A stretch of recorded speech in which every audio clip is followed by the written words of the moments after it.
You ever observed the sun over the course of the day?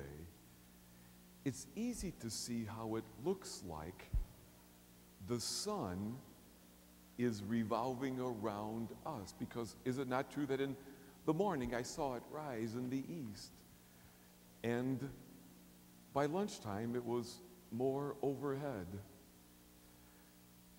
By evening I saw it set in the western sky, and to our eyes it really looks like the sun revolves around the earth. For 2,000 years, that's exactly what we humans understood to be the truth.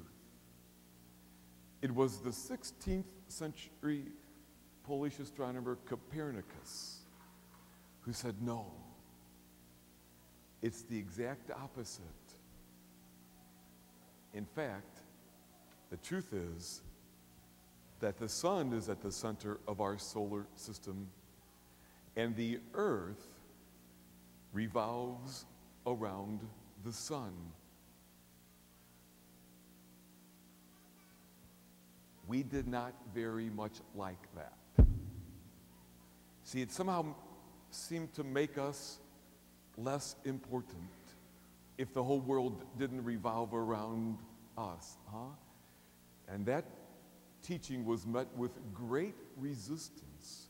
Galileo, one of its great proponents, suffered greatly, even at the hands of the church, for proclaiming that the earth was not the center of the universe. But as much as we resisted it, it's the truth. And because it's the truth, it sets us free. Now, if Copernicus taught us the revolutionary truth about the solar system, today Jesus gives us this revolutionary truth about us. He says, you shall love the Lord your God with all your heart, mind, and soul, and your neighbor as yourself. Or in other words, you and I, you are not the center of the world. The world does not revolve around you. It's really not all about you, Father Joe, or you, people of God. It's really not all about what you feel, or what you think, or what you want, like, or dislike. The center of the universe is love. It is not me. And just as we resisted Copernicus's insight, I think we don't like this idea very much either. It's so humbling. Really? It's not all about me? I mean, it kind of feels like it is. No. It is not about me. I am not the center of this world. And the more I know that, the more I am freed, because the truth always sets us free. And see, I think so many of us breathlessly and race around trying to create meaning and joy for our lives when it's already there. It's just not centered here. And then when I realize that I'm not at the center of the world, well, then it's not all up to me to make sure I get retribution when people treat me wrongly. It's not all up to me to try to find my joy or my happiness. I don't need to seek meaning and to try to create it somehow or find a hope for my future. You see, it's not all up to me. It's already there. I am not the center of the universe. And when I know that, well, I don't need to take stuff so personally, because it was never really all about me to begin with, was it? And when I know that the world does not revolve around me, I find the meaning that is already there in this world, instead of so breathlessly trying to create it. When we know that the world does not revolve around us, but more around God and God's people, we are free to live well and rightly. Father Jim recently told me of a conversation he had with a teenager who had gotten into some trouble for some bad decisions. I don't know who the teenager was that he was talking to, but I love what he said to the teenager. He was making a distinction for him between boys and men. He said, boys make decisions that they think are good for them. Men make decisions that are good for others. I love that. I mean, maybe we begin our lives thinking that we are at the center of the universe. Well, because that's how everybody makes us feel. They hover around us.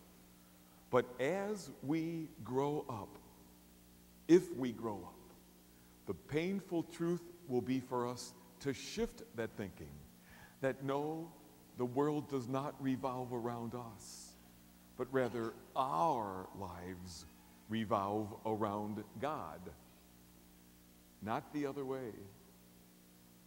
This day does not revolve around my will, but God's will.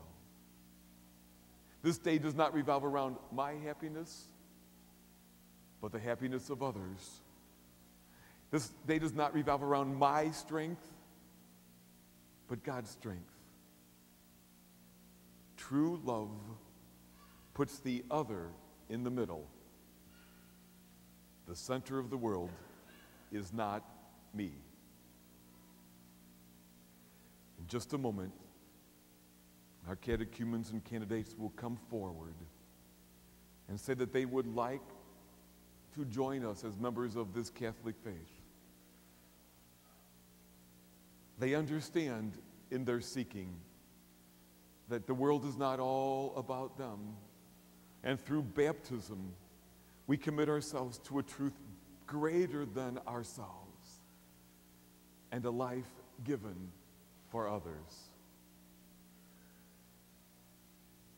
It's never easy to hear the truth that the world does not revolve around us. But the more that we come to understand how we revolve around God, the greater our freedom, the greater our joy.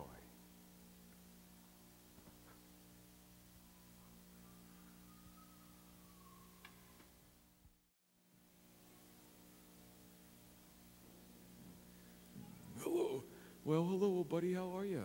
Great. Glad to hear it. Hey, Big Al, if I asked you a question, what would you answer this? Shoot. What does your world revolve around? Duh, what? Show you. You want to show me?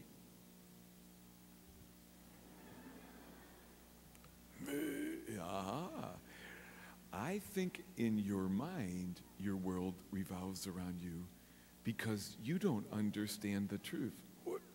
That really, your world revolves around God. Really? Yeah, Big Al. See, sometimes we get all caught up in ourselves and what we like and don't like and don't want, and we forget that God and God's love is at the very center of this world. And if we want to be like Jesus, our lives are for others in love of God. What do you think, Big Al? No, try. You'll try? Go Rams. Oh, he's back on the Rams bandwagon. Okay. And boys and girls, sometimes we think the whole world revolves around us. But Jesus reminds us today that our lives revolve around God. And if we want to be happy, that's the way to remember that truth.